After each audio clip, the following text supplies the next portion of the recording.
Doctor Baba Saheb Ambedkar open university.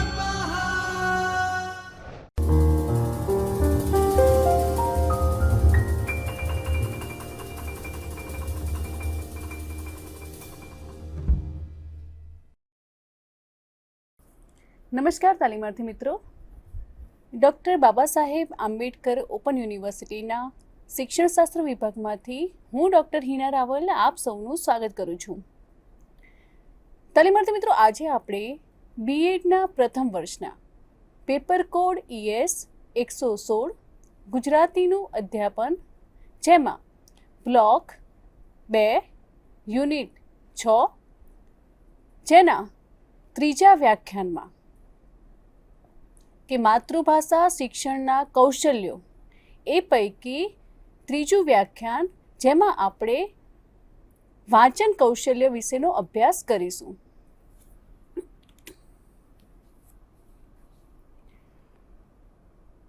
તો મિત્રો, અગાઉના વ્યાખ્યાનમાં આપણે માતૃભાષા શિક્ષણને શીખવા માટેના જે 4 કૌશલ્યો છે એ 4 કૌશલ્યો પૈકી વાંચન, લેખન, શ્રવણ અને કથન, આ 4 કૌશલ્યોમાં આપણે શ્રવણ અને કથન કૌશલ્ય વિશેની ચર્ચા કરી હતી.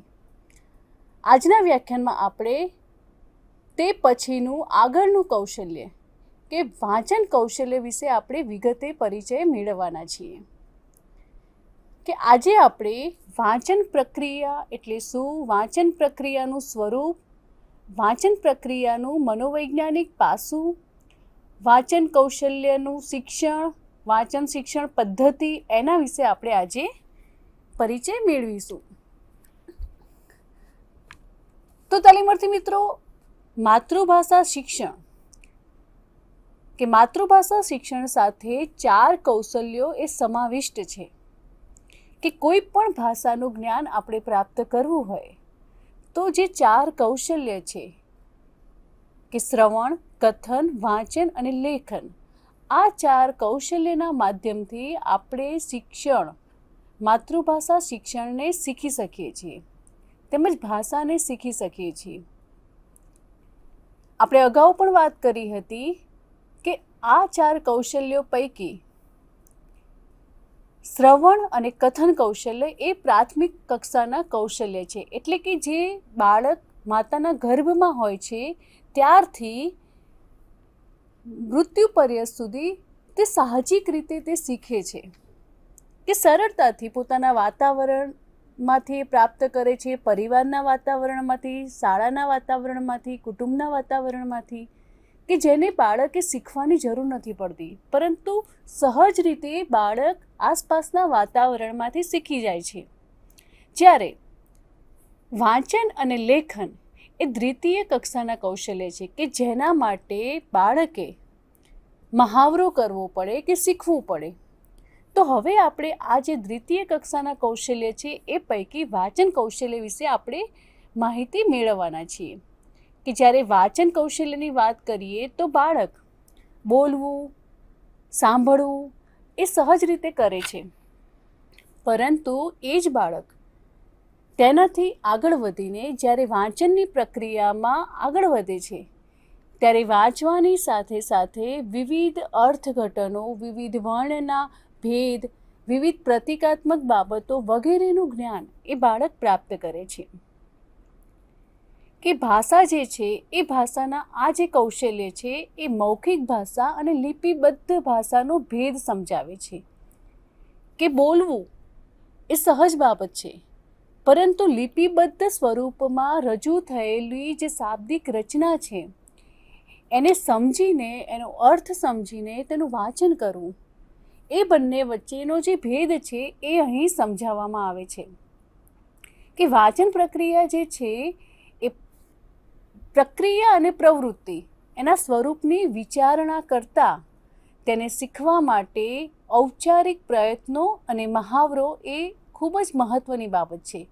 કે બાળકની વૃદ્ધિ વિકાસની જેવી સાહજિક નથી તેવી જ રીતે પ્રૌઢોને પણ આજે આપણે વાંચન, લેખન શીખવાડવાના કાર્યક્રમો કે સાક્ષરતા અભિયાનને લગતા કાર્યક્રમો આપણે કરીએ છીએ. કે પરિણામે ઉંમરલાયક વ્યક્તિ પણ પોતાના રોજબરોજના જીવનમાં વાંચનની પ્રક્રિયા કરતાં શીખે એ પણ ખૂબ મહત્ત્વની બાબત છે. તો એ વાંચનના સ્વરૂપ વિશે આપણે પરિચય મેળવીએ કે સૌ પ્રથમ તો વાંચન પ્રક્રિયા એ શારીરિક અને માનસિક પ્રક્રિયા છે. કે મિત્રો શારીરિક અને માનસિક કઈ રીતે કે જ્યારે આપણે કોઈ શાબ્દિક રચનાને વાંચીએ છીએ ત્યારે આપણે આપણી ઇન્દ્રિયો કે આંખ દ્વારા તેને જોઈએ છીએ અને મગજ દ્વારા તેનો અર્થ ગ્રહણ કરવાનો કે તેનો અર્થ સમજવાનો આપણે પ્રયત્ન કરીએ છીએ. માટે વાંચનની પ્રક્રિયા એ શારીરિક અને માનસિક પ્રક્રિયા છે. વાંચન પ્રક્રિયા એ બાળકના શિક્ષણ પ્રાપ્તિના પ્રયત્નોમાં શ્રવણ પ્રક્રિયાની જેમ ગ્રહણશીલ કૌશલ્ય તરીકે ઉપયોગી કૌશલ્ય છે. કે જ્યારે આપણે કોઈ પણ લખાણ વાંચતા હોઈએ ત્યારે એ લખાણને આપણે વાંચવાનો એને સમજવાનો પ્રયત્ન કરીએ છીએ, તેમજ જ્યાં જરૂર જણાય ત્યાં તેને આપણે યાદ પણ રાખીએ છીએ. તો આ જે છે એ ગ્રહણલક્ષી પ્રક્રિયા છે. વાંચન પ્રક્રિયા એ વાંચન સામગ્રી સાહિત્યના વક્તા અને શ્રોતાની કામગીરી એ બાળક જ કરે છે અને એ જ તે સાંભળે છે તેમજ તેનો અર્થ ગ્રહણ કરે છે. ત્યારે પણ જો લિપિબદ્ધ શબ્દો, વાક્યોની કે ભાષાની માહિતી, સમજ, જ્ઞાનના આધારે તેના જીવન અનુભવોના સંદર્ભમાં અર્થ સહજ કરે છે. એટલે વિદ્યાર્થીઓની વાંચન પ્રક્રિયા કેળવવાના પ્રયત્ન કરનાર શિક્ષકોએ પણ આ કૌશલ્યની વૈજ્ઞાનિક માહિતીની સમજ મેળવવી એ ખૂબ જરૂરી છે. કારણ કે શિક્ષક આ કૌશલ્યને સમજશે તો જ વિદ્યાર્થીમાં આ કૌશલ્ય અંગેનું જ્ઞાન જે છે એ વિદ્યાર્થીઓને આપી શકશે. કારણ કે આપણે પ્રાથમિક કક્ષાથી જોઈએ તો કોઈ પણ બાળક છે એને ક્રમિક સ્વરૂપમાં વાંચન, લેખન, શ્રવણ અને કથન આ જે કૌશલ્યો છે એનું જ્ઞાન હોવું એ ખૂબ જરૂરી છે. તો હવે આ જે વાંચન પ્રક્રિયા છે એનું મનોવૈજ્ઞાનિક પાસું કે મનોવૈજ્ઞાનિક બાબત સાથે પણ વાંચન પ્રક્રિયા જોડાયેલી છે. કે વાંચન પ્રક્રિયા એ સક્રિય એટલે ક્રિયાશીલ એવી શારીરિક ક્રિયાઓ જેવી કે ભાષા પ્રતીકો, શબ્દોની ઓળખ દ્વારા ઓળખ, મુદ્રિત શબ્દો, વાક્યોને વાંચવા, ડાબેથી જમણા હાથ તરફની આંખની ગતિ કે મિત્રો જ્યારે આપણે વાંચીએ છીએ ત્યારે એનો વાંચવાનો જે ક્રમ છે, દિશા છે એ પણ નક્કી છે કે આપણે ડાબેથી જમણા તરફ વાંચીએ છીએ અને તેની સાથે સાથે આંખની જે ગતિ છે એ પણ એ જોડાયેલી છે. કે માનસિક પ્રક્રિયાઓમાં ભાષા, પ્રતીકો, શબ્દોની ભેદ પરખતા, વાક્ય સંરચનામાં વપરાયેલા શબ્દો એ શબ્દોના સંદર્ભમાં અર્થ ઘટાડવાની જે ક્રિયા છે તેમજ વિગતોને તારવવી, સમજાવવી જેવી અર્થગ્રહણની પ્રક્રિયાઓનો સમાવેશ થાય છે. કે જ્યારે કોઈ પણ આપણે એક વિધાન વાંચતા હોઈએ તો એ વિધાનને જોવાથી માંડીને તેની અંદર આવતા શબ્દ છે, વિવિધ પ્રતીકો છે એ બધાનો જ આપણે અર્થ સમજીએ છીએ, સાથે સાથે તેનું ઉચ્ચારણ પણ કરીએ છીએ અને તે જે પણ પ્રતીકમાં તેને દર્શાવવામાં આવ્યો હોય તેને આપણે ઓળખ પણ કરીએ છીએ. તો આ જે સમગ્ર પ્રક્રિયા છે એ મનોવૈજ્ઞાનિક પાસું છે. કે આ જે પ્રક્રિયા છે એ પ્રક્રિયામાં બાળક એ ખૂબ જ સહજતાથી તેમજ ચોકસાઈથી ગુણવત્તાની કક્ષા જાળવી ઝડપથી કરતો થાય તો બાળક એ સાહજિકતાથી કૌશલ્ય કેળવી શકે છે અને વાંચન, અર્થઘટન, અર્થગ્રહણ કરી શકે છે. વળી આ જે પ્રક્રિયા છે એ ઘટકલક્ષી મહાવરો એ શરૂઆતમાં આપવામાં આવે સાથે અન્ય પ્રક્રિયાઓ જે છે એની સાથે સમન્વય પણ થતો જાય છે. કે આ પ્રક્રિયામાંની કેટલીક પ્રક્રિયાઓનો મહાવરો એટલે કે પુનરાવર્તન એ કાળજીપૂર્વક આયોજાય તો તેની મર્યાદાઓ એ બાળકની જે વાંચન કૌશલ્યની સિદ્ધિઓ છે એ સિદ્ધિઓને પ્રાપ્ત કરવામાં મર્યાદિત રાખે છે. અને આ ઉપરથી આપણે હવે વાંચન પ્રક્રિયા, વાંચન એટલે શું એની કેટલીક સંકલ્પના છે વાંચન કૌશલ્યને લગતી જે આપણે જોઈએ. કે સૌ પ્રથમ ડેબોએ વાંચન વિશે કહ્યું છે કે વાંચન એ અર્થ સંશોધનની અને પ્રાપ્ત કરવાની એટલે કે તેને સમજવાની સક્રિય પ્રક્રિયા છે, કે ક્રિયા સાથેની પ્રક્રિયા છે. કે સૌ પ્રથમ તો અર્થ સંશોધન કરવાની એટલે કે અર્થને સમજવાની અને તેને પ્રાપ્ત કરવાની પ્રક્રિયા છે. ત્યારબાદ બીજું છે, રૂથ સ્ટ્રંગે પોતાની સંકલ્પના આપી છે કે વાંચન એ માત્ર મુદ્રિત શબ્દોનું સ્પષ્ટ દર્શન કે સાચું ઉચ્ચારણ કે પ્રત્યેક શબ્દના અર્થની પ્રત્યાભિજ્ઞા કરતાં પણ વિશેષ છે. કે દરેક જે શબ્દ છે એનો ચોક્કસ અર્થ છે, એનું સ્પષ્ટ દર્શન છે, જેને આપણે વાંચન કહીએ છીએ. ત્યારબાદ રોબિન્સે પોતાની વ્યાખ્યા આપી છે કે વાંચન શક્તિ એટલે સંજ્ઞાઓ અને અવાજનું પ્રત્યક્ષીકરણ આપી તેનો અર્થ ઘટાડવાની શક્તિ. ત્યારબાદ બેસે પોતાની વ્યાખ્યા આપી છે કે વાંચન એ ચિંતનશીલ વિચારશીલ પ્રક્રિયા છે, કે જ્યારે આપણે કોઈ પણ વિધાન વાંચીએ છીએ ત્યારે એની સાથે આપણા મનમાં માનસિક કસરત ચાલતી હોય છે, કે એ વિધાનને સમજવાની, એ વિધાનની અંદર આવતા જે શબ્દો છે એ શબ્દોના અર્થને સમજવાની પ્રક્રિયા. થોર્નડાઇકે પણ કહ્યું છે કે વાંચન એ તર્કની પ્રક્રિયા છે, કે આપણે જ્યારે વાંચીએ છીએ તો વાંચવાની સાથે આપણા મનમાં ઘણા બધા તર્ક થતા હોય છે, કે જે વિધાન સામે છે એ વિધાન શું કહેવા માંગે છે, એનો અર્થ શું છે, એને લગતા ઘણા બધા તર્ક આપણા માનસપટ પર ચાલતા હોય છે. જડમેને પણ પોતાની વ્યાખ્યા આપી છે કે વાંચન એ અર્થ મેળવવાની પ્રક્રિયા કરતાં અર્થ તારવવાની પ્રક્રિયા છે. કે મિત્રો, વાંચનની બાબતમાં આ ખૂબ મહત્ત્વની બાબત છે કે જ્યારે આપણે કોઈ વાક્ય કે પેરેગ્રાફ વાંચતા હોઈએ ત્યારે છેલ્લે તો આપણો હેતુ એ શું કહેવા માંગે છે એને ચકાસવાનો હોય છે. કે વાંચનની પ્રક્રિયામાં વાંચનના અંતે આપણે જે વાંચન કર્યું છે એનો અર્થ શું છે એ જાણવું એ ખૂબ જરૂરી છે. તો આ રીતે વિવિધ જે ભાષાશાસ્ત્રીઓ છે એમણે વાંચન વિશેની પોતાની સંકલ્પનાઓ વ્યક્ત કરી છે, અને આ બધી જે સંકલ્પનાઓ છે એના ઉપરથી એટલું ફલિત થાય છે કે વાંચનને બાળકની ક્ષમતા સાથે સંબંધ છે. કે વાંચનની જે ક્ષમતા છે એ બાળકે અલગ અલગ હોય છે. કે કોઈ બાળક એ ખૂબ ઝડપથી વાંચે છે તો કોઈ બાળક મધ્યમ ગતિથી વાંચતો હોય છે, જ્યારે કેટલાક બાળકો એવા હોય છે કે જેને ભાષાની અંદર, વાક્યની અંદર આવતા જે પ્રતીકો છે, શબ્દો છે, વર્ણ છે એની પૂરતી સમજ હોતી નથી. પરિણામે એમની જે વાંચન કરવાની ક્ષમતા છે એ ઘણી ધીમી હોય છે. માટે વાંચન એ બાળકે તેની ક્ષમતા એ અલગ અલગ હોય છે. ત્યારબાદ વાંચન પ્રક્રિયા એ ક્રમિક છે. કે મિત્રો, આપણે વાત કરી કે ડાબેથી જમણે તરફ જતાં આપણે વિવિધ શબ્દો, વર્ણોની રચનાને આપણે સમજવાનો પ્રયત્ન કરીએ છીએ અને તે ક્રમશઃ ચાલે છે. ભાષા એ ચોક્કસ માળખામાં રચાયેલું છે, જેમ કે કર્તા, કર્મ, ક્રિયાપદ વગેરે. તો આમ આ એક ચોક્કસ બાબત છે અને ક્રમિક બાબત છે. વાંચન પ્રક્રિયામાં મુદ્રિત સંકેતોનું દર્શન, ઓળખ કે ભેદ પરખતા, અર્થઘટન, અર્થગ્રહણ, તર્ક કરવો, વિચાર કરવો અને ચિંતન કરવું, આ બધી જ બાબતો એમાં સમાયેલી છે. કે જ્યારે આપણે કોઈ વાક્ય વાંચીએ છીએ તો એ વાક્યની અંદર આવતા શબ્દો, વર્ણ વગેરેને આપણે સમજવાનો પ્રયત્ન કરીએ છીએ. સૌ પ્રથમ તો આપણે જો તેને ઓળખતા હોઈએ તો જ આપણે તેનો શબ્દ વાંચી શકીએ, અને ત્યારબાદ એને વિવિધ જે પ્રતીકો આપવામાં આવ્યા હોય એના માધ્યમથી આપણે તેનો અર્થ સમજીએ છીએ. તો આ બધી જ પ્રક્રિયા વાંચનમાં સમાવિષ્ટ છે. વાંચન પ્રક્રિયાને વાંચન કૌશલ્યના વિકાસ માટેની સાપેક્ષ ક્રિયા છે.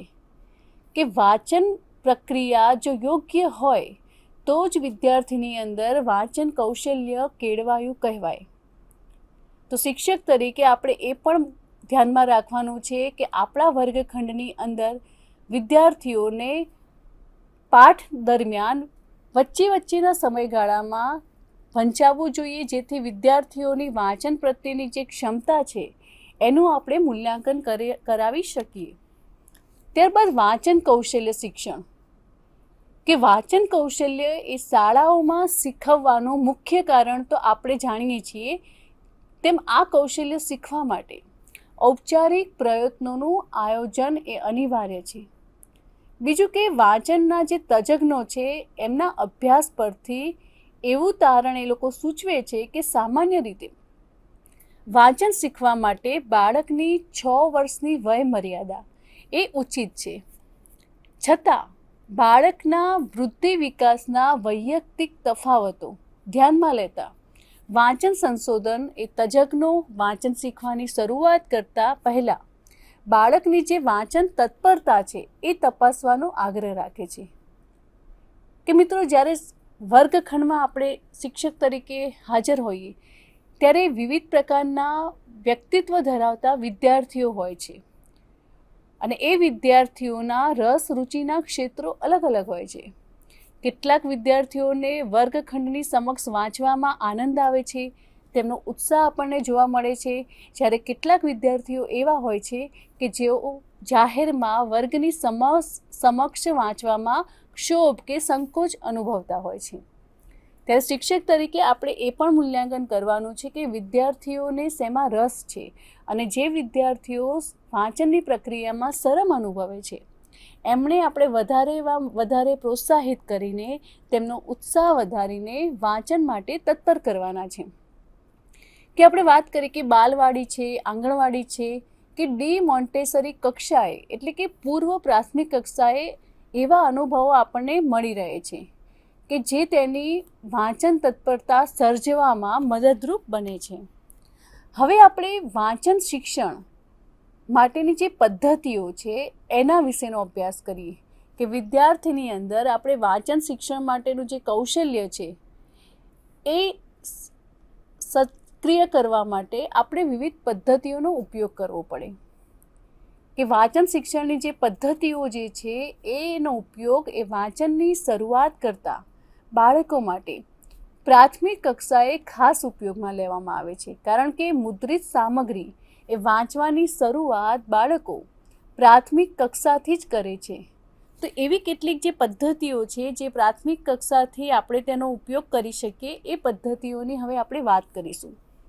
તો સૌપ્રથમ છે મૂળાક્ષર યા વર્ણ પદ્ધતિ. કે આ પદ્ધતિની જે આધારભૂત માન્યતાઓ છે એ માન્યતા એવી છે કે ભાષામાં પ્રયોજાતા વર્ણના રૂપ અને નામ જાણ્યા પછી જ્યારે શબ્દોની ઓળખ અને તેના ઉચ્ચારણ અંગે સરળતા રહે છે. શબ્દોની જોડણી જાણી લેવાથી બાળક તેમાં પ્રયુક્ત અક્ષરોથી પરિચિત થાય છે.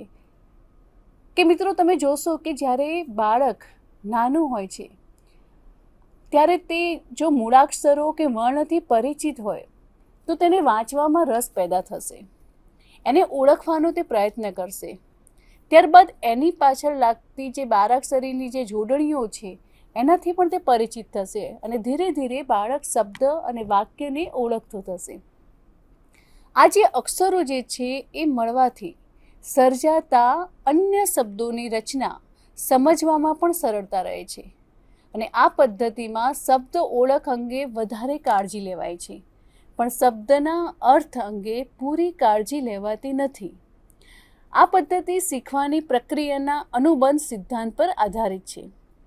મૂળાક્ષર પદ્ધતિમાં બાળક એ વર્ણ અને માત્રાઓની મદદથી શબ્દોનું વાંચન કરવાનો કે મહાવરો કરવાનો નક્કી કરે છે. અહીં મૂળાક્ષર અને તેનાથી શરૂ થતા શબ્દોનો મહાવરો તેમજ બારાખડીના આધારે શબ્દોમાં જે વપરાયેલા મૂળાક્ષરો હોય એને ઓળખવાનો પણ તે મહાવરો કે પુનરાવર્તન કરે છે. આ પદ્ધતિનો ઉપયોગ કરનારાઓની આધારભૂત ધારણા એવી છે કે વાંચન શીખવા માટે બાળક પાસે મૂળાક્ષરોનું જ્ઞાન કે તેની સમજ કે ઓળખ હોવી એ ખૂબ અનિવાર્ય છે. કે શબ્દની ઓળખ માટે ડાબેથી જમણી બાજુ આંખની ગતિ અને ઉચ્ચારણ કરવું એ વાંચન પ્રક્રિયાનું પ્રથમ સોપાન છે.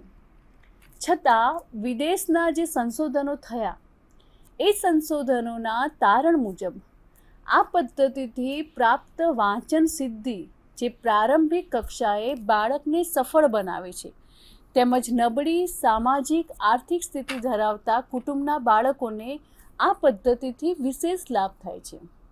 હવે આ પદ્ધતિની કેટલીક મર્યાદાઓ પણ છે કે સૌપ્રથમ તો આ પદ્ધતિ એ અરુચિકર અને અમનોવૈજ્ઞાનિક જણાય છે કે બાળકોનું જે મૂળાક્ષરોનું સ્પષ્ટ વાંચન કરવા છતાં વાંચન રુચિ કેળવી શકતા નથી. કે કેટલાક બાળકો એવા હોય છે કે જે મૂળાક્ષરોથી પરિચિત હોય છે, પરંતુ તેમની અંદર વાંચન પ્રત્યેની જે રુચિ હોવી જોઈએ, જે તત્પરતા હોવી જોઈએ, તે જોવા મળતી નથી.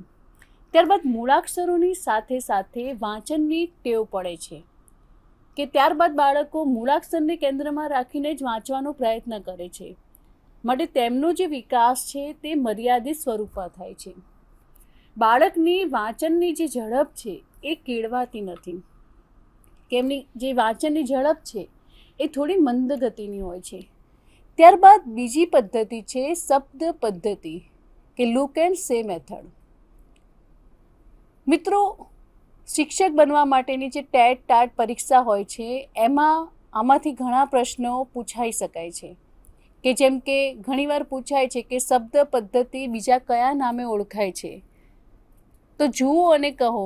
તો આ જે પ્રકારના પ્રશ્નો છે એ આપણને આ પ્રકારની સ્પર્ધાત્મક પરીક્ષામાં ખૂબ જ મહત્ત્વની ભૂમિકા ભજવે છે.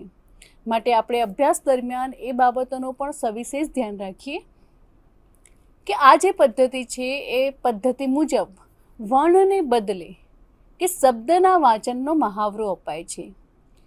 કે અગાઉની પદ્ધતિમાં વર્ણ કે મૂળાક્ષરોને મહત્ત્વ આપવામાં આવતું હતું, જ્યારે તેનાથી આગળ વધીને આ પદ્ધતિમાં શબ્દને મહત્ત્વ આપવામાં આવે છે. કે શબ્દના મૂળાક્ષરોનું જ્ઞાન એ વિદ્યાર્થી મેળવે છે.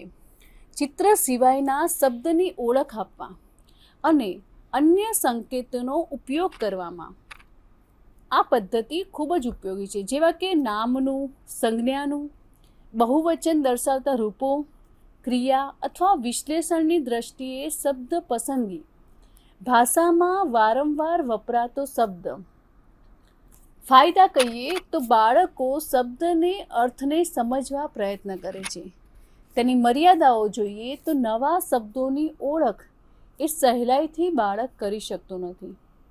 બાળક જે છે એ ચિત્રો જુએ છે પણ શબ્દના અક્ષરોની અવગણના કરે છે. ત્યારબાદ બાળક જાતે વાંચન કરી શકતો નથી. ત્યારબાદ હવે ત્રીજી પદ્ધતિ છે વાક્ય પદ્ધતિ. કે આ જે પદ્ધતિ છે એના પુરસ્કર્તાઓ એવું માને છે કે ભાષાનો નાનામાં નાનો એકમ એ વાક્ય છે, જેથી વાંચનનો એકમ પણ એક વાક્ય હોય તે જરૂરી છે. હવે આ જે પદ્ધતિ છે એ પદ્ધતિ મુજબ બાળકો વાક્યના સંકેતોની મદદથી શબ્દોના અર્થ સમજી વિચારનું અર્થગ્રહણ કરે છે. કે સમગ્ર વાક્યને કેન્દ્રમાં રાખીને તેનો અર્થ સમજવાનો પ્રયત્ન કરે છે.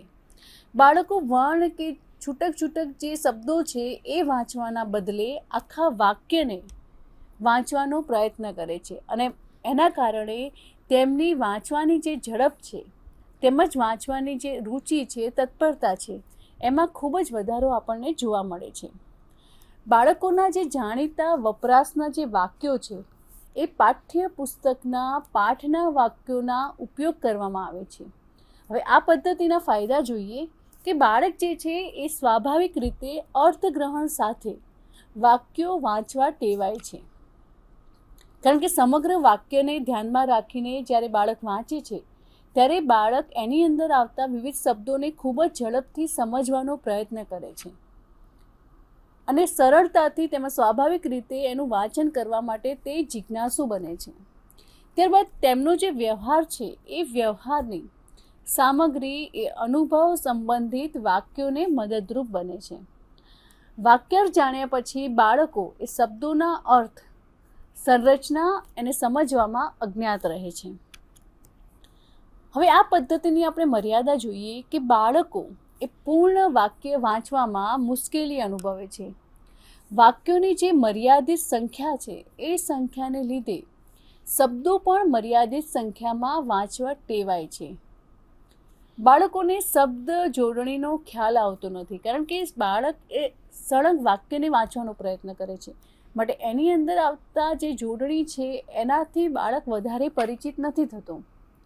ત્યારબાદની પદ્ધતિ છે વાર્તા પદ્ધતિ, કે વાંચન કૌશલ્યને કેળવવા માટે આ પદ્ધતિની આપણે વાત કરીએ તો આ જે પદ્ધતિ છે એ પદ્ધતિ અનુસાર શરૂઆતમાં વર્ગમાં જે બાળકો છે એ બાળકોને વાર્તા કહેવામાં આવે છે, કે વાર્તા સાંભળવી દરેક બાળકને ગમે અને એના માધ્યમથી બાળકને વાંચન કૌશલ્ય કેળવવાનો આપણે પ્રયત્ન કરવાનો છે.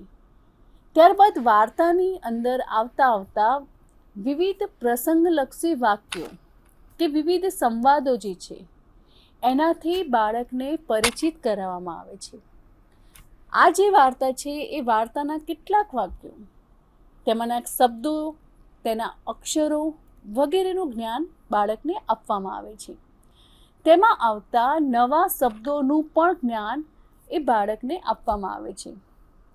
વાર્તાની વાત કરીએ તો વાર્તાની અંદર આવતું જે સાતત્ય છે, જે સચ્ચાઈ છે, જે મૂલ્ય છે, જે બોધ છે, એના કારણે વિદ્યાર્થીઓના વાંચન પ્રયાસ જળવાઈ રહે છે. કે જ્યારે બાળક વાંચતો હોય ત્યારે સતત એનામાં એક જિજ્ઞાસા વૃત્તિ કે હવે શું થશે, હવે શું થશે, અને એના પરિણામે બાળક એ વાંચન કરવા માટે પ્રેરાય છે અને શરૂઆતથી અંત સુધી બાળક એમાં ક્રિયાશીલ રહે છે. આ જે પદ્ધતિ છે એ પદ્ધતિ એ વાક્ય પદ્ધતિના વિસ્તરણ સ્વરૂપે ઓળખવામાં આવે છે, કે હવે બાળક ઘણા બધા વાક્યોને વાંચતો થયો છે, ત્યારબાદ વાર્તાના માધ્યમથી બાળક વાક્યના અર્થ સમજે, એની અંદર આવતા વિવિધ પ્રતીકોને સમજે, એ માટેનો અહીં પ્રયાસ કરવામાં આવે છે. હવે આ જે પદ્ધતિ છે એના ફાયદા જોઈએ કે બાળક જે છે એ શરૂઆતથી જ અર્થગ્રહણનો મહાવરો મેળવે છે, કે વાર્તા કે કોઈ પણ ફિલ્મની કથા, આ જે બાબતો છે એ બધી એવી બાબતો છે કે જેમાં વ્યક્તિનો કે બાળકનો એ શરૂઆતથી અંત સુધી રસ જળવાતો રહે છે. તો અહીં જે છે એ બાળક એ શરૂઆતથી તેનો અર્થગ્રહણ કરવાનો પ્રયત્ન કરે છે, કે જેમને વાર્તાનો ઘટનાક્રમ સમજે છે, કે સમગ્ર વાર્તા જે છે એ એક પછી એક ઘટનામાં નિરૂપિત રહેતી હોય છે, માટે બાળક એ તમામ ઘટનાઓને સમજવાનો પ્રયત્ન કરે છે. ત્યારબાદ બાળક વાર્તાના વર્ણન દરમિયાન કેટલાક અનુમાનો કરે છે કે હવે શું થશે, હવે શું થશે. તો એની સાથે બાળકની જે માનસિક ક્ષમતા છે એનો પણ વિકાસ થાય છે. બાળકની તર્ક કરવાની જે શક્તિ છે એનો પણ એમાં વિકાસ થાય છે. ત્યારબાદ બાળક એ પરિણામોનો વિચાર કરે છે, કે આમ થવાથી હવે શું થશે, એ માટેના જે પરિણામો છે એનો પણ બાળક વિચાર કરે છે. બાળક એ તુલના કરે છે, એટલે કે બોધ તારવે છે. આ જે પદ્ધતિ છે એની આપણે કેટલીક મર્યાદાઓ છે તે જોઈએ, કે બાળકો શરૂઆતથી વાક્યોના શબ્દોને ઓળખી અર્થગ્રહણ કરવાનું ટાળે છે, અને આ જે આવડત કે યોગ્યતા છે એ લાંબા સમયે વિકસે છે. ત્યારબાદ બાળકો એ વાર્તા સ્મરણ અનુમાનથી વાંચે છે, જેથી વાક્ય શબ્દ વાણીની સમાનતા એ ઓછી મેળવે છે. નિશ્ચિત વાક્યો અને શબ્દોથી લખાયેલી વાર્તાઓ પણ ઓછી મળે છે, જેથી શિક્ષણની જે કામગીરી છે એ કામગીરીની સાથે કેટલીક મૂંઝવણ કે સમસ્યાઓ પણ ઉત્પન્ન થાય છે. મોટા વિદ્યાર્થી જે હોય, એટલે કે ઉચ્ચ ધોરણના જે વિદ્યાર્થીઓ હોય, એમના માટે આ પદ્ધતિની ઉપયોગિતા અને વિશ્વસનીયતા એ યોગ્ય નથી. આમ આપણે આ જે પદ્ધતિઓ છે એ પદ્ધતિઓમાંની કોઈ એક પદ્ધતિ એ બધા બાળકો માટે લાભદાયી નથી, કે કોઈ એક પદ્ધતિનો જુદા જુદા શિક્ષકો દ્વારા સમાન અમલ થવો એ શક્ય પણ નથી. છતાં વાંચન કૌશલ્યના જે વિવિધ પાસાઓ છે એ પાસાઓના વિકાસ માટે જુદી જુદી પદ્ધતિઓ ઉપયોગમાં આવે છે.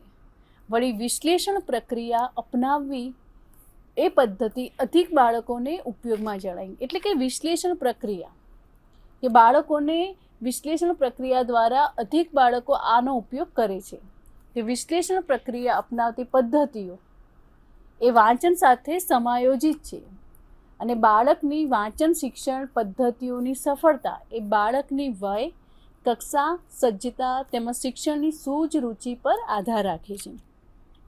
ત્યારબાદ સામૂહિક વાંચન પદ્ધતિ કે આ જે પદ્ધતિ છે એ શિક્ષક બાળગીત, ઉર્મી ગીત, અભિનય ગીત, જોડકણા કે વાર્તાના વાંચનનું નિદર્શન આપે છે કે વિદ્યાર્થીઓ શિક્ષકના જે નિર્દેશનની સામૂહિક અનુકરણ કરે છે કે શિક્ષક જે પ્રમાણે ગાય છે, બોલે છે, વાંચે છે એ પ્રમાણે વિદ્યાર્થી તેમનું અનુકરણ કરે છે અને અનુકરણ કરતાં કરતાં વિદ્યાર્થી જે છે એ આદર્શ વાંચન કરતાં શીખી જાય છે કે કયા વાક્ય પછી અટકવું, ક્યાં ઉદ્ગારનો ભાવ વ્યક્ત કરવો, આશ્ચર્યનો ભાવ વ્યક્ત કરવો, એ પ્રમાણે ખૂબ જ સારી રીતે અને આદર્શ સ્વરૂપમાં વિદ્યાર્થી વાંચતો થાય છે. ત્યારબાદ ક્ષોભ કે શરમ અનુભવતા જે બાળકો છે એ બાળકો પણ સામૂહિક પ્રયત્નોમાં સામેલ થઈ શકે છે. બાળકનો જે ઉચ્ચાર દોષ છે કે પ્રાદેશિક ઉચ્ચારણની મર્યાદા છે એ દરેક બાબતો અહીં દૂર થાય છે. સંયુક્તાક્ષરના ઉચ્ચારોમાં વિશ્વાસ એ કેળવી શકાય છે. બાળકની શ્રવણ એકાગ્રતા અને શ્રવણ દ્વારા અર્થગ્રહણની પ્રક્રિયા એ પોષક બને છે. બાળકની સ્મૃતિ એ વિકસતી રહે છે. આ પદ્ધતિની મર્યાદા જોઈએ કે શિક્ષકના વાંચન નિદર્શનની મર્યાદામાં વિદ્યાર્થીના વાંચનની પણ મર્યાદા બની રહે છે. કેટલીક વાર બાળકો પોતાની મર્યાદાને અવગણે છે. ત્યારબાદ અનુકરણ પદ્ધતિ કે આ જે પદ્ધતિ છે એમાં શિક્ષક એ તમામ વર્ણોના ઉચ્ચાર કરીને બાળકોને તાલીમ આપે છે. બાળકો શિક્ષકના ઉચ્ચારણનું અનુકરણ કરે છે અને ધીમે ધીમે વાંચતા શીખે છે. પરંતુ આ જે પદ્ધતિ છે એનો વિકાસ કરીને એવી ભાષાઓનું વાંચન શીખવતી વેળાએ થાય છે કે જેના ઉચ્ચારણો કેટલીક વાર અશ્લીલ રીતે એનો ઉચ્ચાર થતો હોય છે. આ પદ્ધતિના ફાયદા જોઈએ કે પદ્ધતિથી બાળકો એ શિક્ષકના શબ્દ ઉચ્ચારણનું પુનરાવર્તન કરતા હોવાથી પહેલાં કરતાં તે તત્પર રહે છે. બાળકો પોતાના ઉચ્ચારનું પુનરાવર્તનની સફળતાને લીધે પુનઃ પ્રયત્નો કરવા પ્રેરાય છે. બાળકમાં શુદ્ધ વાંચન કરવાનો આત્મવિશ્વાસ એ કેળવાય છે.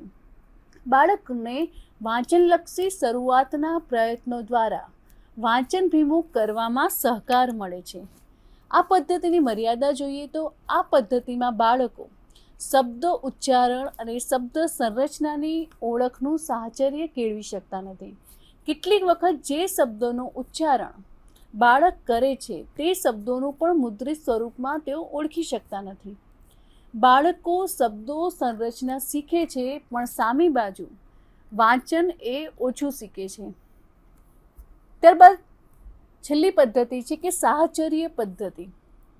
આ પદ્ધતિ એ શબ્દ અને તેની સાથે ચિત્રનું સાહચર્ય કેળવવા પર ધ્યાન કેન્દ્રિત કરે છે.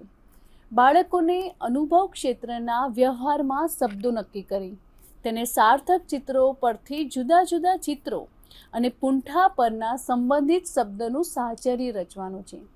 આ જે પ્રવૃત્તિ છે એ બાળક માટે શબ્દ અને ચિત્રની સાથે શબ્દ સાહચર્યની અભિમુખતા કેળવવામાં મદદરૂપ બની શકે છે. સાહચર્ય કરવાથી બાળકો માટે ગમ્મતની સાથે જ્ઞાનની રમત બની જાય છે. આ પદ્ધતિના ફાયદા જોઈએ કે આ પદ્ધતિ દ્વારા બાળકોની ચિત્રની સાથે સાહચર્ય ગ્રહણને અસરકારક બનાવે છે. પ્રવૃત્તિલક્ષી પ્રવિધિ એ બાળકોની શીખવાની જે તત્પરતા છે એ જાળવી રાખે છે.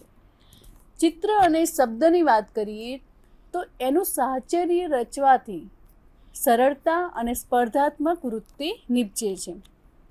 આ પદ્ધતિની મર્યાદા છે કે બાળકો એ ચિત્ર શબ્દ સાહચર્ય વિના ધ્વનિના ઉચ્ચારણ એ સાહચર્યથી વંચિત રહે છે. બાળકો જે છે એ ચિત્ર વિના જાણીતા શબ્દોને ઓળખવાની મર્યાદા રહે છે. અને આમ આ જે પદ્ધતિ છે એ પદ્ધતિમાંની કોઈ એક પદ્ધતિ બધા બાળકો માટે લાભદાયી નથી. કોઈ એક પદ્ધતિનો જુદા જુદા શિક્ષકો દ્વારા સમાન અમલ કરવો કે થવો એ જરૂરી નથી. માટે એમાં ઘણા બધા તફાવત આપણને જોવા મળે છે. તો આ રીતે વાંચન શિક્ષણની જે પદ્ધતિ હતી એ આજે આપણે જોઈ. હવે આના પછી આપણે વાંચનના જે પ્રકારો છે એ હવે પછીના વ્યાખ્યાનમાં આપણે જોઈશું. તો તાલીમાર્થી મિત્રો, આજે આપણે વાંચન શિક્ષણનો અર્થ, વાંચન કૌશલ્યની સંકલ્પના, વાંચન શિક્ષણ વગેરે વિશે પરિચય પ્રાપ્ત કર્યો, તેમજ વાંચન શિક્ષણ માટેની જે વિવિધ પદ્ધતિઓ છે એના વિશે આપણે જોયું. હવે પછીના વ્યાખ્યાનમાં વાંચનના પ્રકાર તેમજ વાંચન કરવામાં જે મુશ્કેલીઓ ઉત્પન્ન થાય છે એના વિશે આપણે ફરી અભ્યાસ કરીશું. ધન્યવાદ. स्वाध्यायः